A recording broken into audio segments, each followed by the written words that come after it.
Цементный завод. Я. Погрузка угля. Я. Уборка конюшен. Я. Совет заманындагы танылган фильмдагыча эшләргә ашкынып торучылар бүгенге көндә алай күп җыелмас. Ул чакта әрәмтамаклар салымнан куркып эш эзләгән.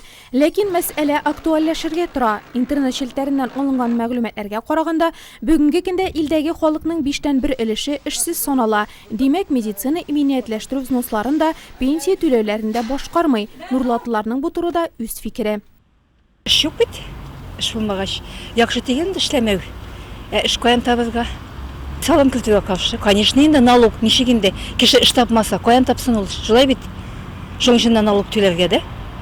Юк, мин каршы. Ул бердә тиештә инде.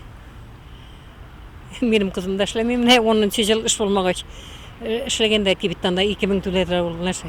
Ашарга да җитми. Монда хәзер анарда түләтсәләр, үзем 7000 пенсия ничек яшәргә? Каршы мин бу налогка. Кто не работает, пускай налог платит. Эшсез кеше эшләргә тиеш. Хәзер эшләмәүчеләр күп бит.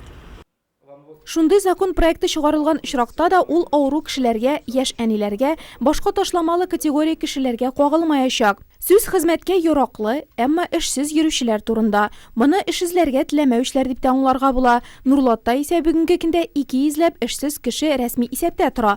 Алар да кеше җилкәсен кимерүчеләргә керми. Рәсми рәвештә теркәлгән эшсезләр саны узган ел белән чагыштырганда кимеде. Агымдагы ел башыннан вакытлы һәм даими эш урыннарына 570 кеше урнаштырылды. Эш белән тәэмин итү үзәге ярдәмендә 150дән артык кеше яңа һөнәр үзләштерде. Бүгенге көндә Россиядә 75 миллионлап эшкә яраклы кеше яши. Эшләү яки эшләмәүне дә һәркем үзе хәл итә.